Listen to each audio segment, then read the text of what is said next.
Rolling. Okay, so I have your fucking computer doesn't work like shit. So I have a brother named Jeremiah. But on here he goes by JtheL3g3nd. Ooh, so scary, isn't he? Ever since he was young, he's always threatened to blow up kids' schools. He would punch the teachers. He would hit the teachers. My dad has always bailed him out of everything, using his mental disorder as a backup.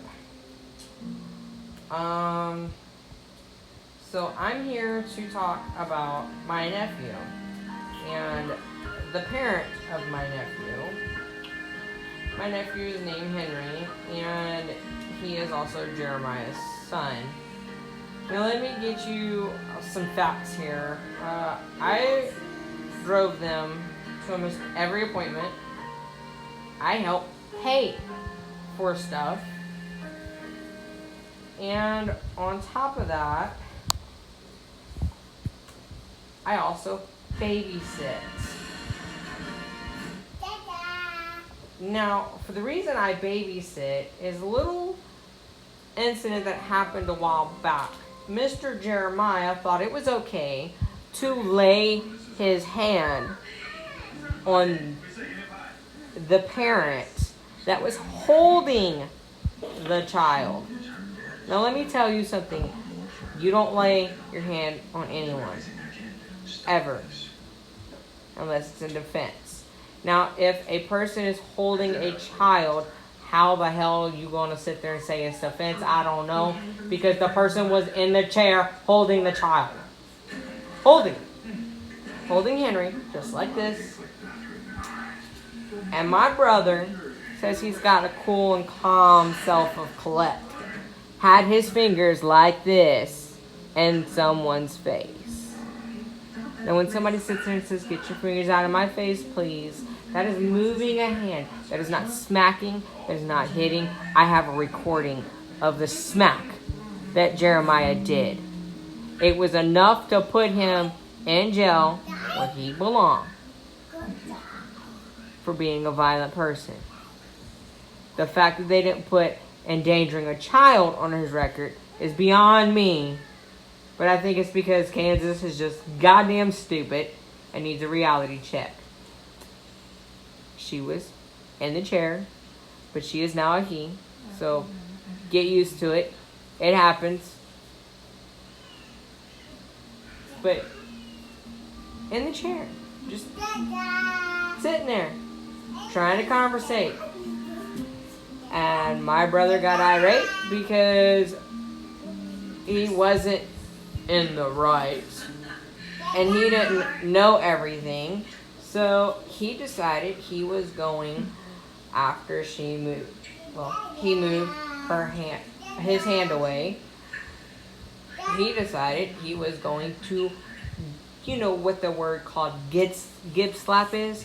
Where you take the back of your hand, you take your hand, and you hit the back of the neck right here, and you hit as hard as you can. It can hurt somebody. So, if y'all want to get technical and y'all follow his dumbass, you might as well get on board with the dumbass shit he does by abusing women. He's also sat there and told the cops that he's afraid he is going to hurt his own son. I wouldn't trust him with my damn dogs. Because all he does is play video games. And trashes a house. Didn't you trust him with your dogs at one point and he fucked up? I tried trusting him. I tried trusting him with my dogs and refused to take them out because it was too much work to get off a video game. Come on, let's go. The sad. I was raised a horrible way, but he had everything he could have needed to make a successful life, and he chose to be part of the Powell family that abuses and mistreats their men their women, and their children. And I ain't going to be a part of it. So at the end of the day, he wants to sit there and bash and belittle the other parent to this child. Then I can let all of his enemies and ghosts and skeletons out of his ugly ass closet. Yes, I'm trans. Yes, I have a past. And yes, I ain't afraid of my past. And neither am I afraid to be out and proud. I also have a family. And guess what? I actually take care of my kids. I clean my house.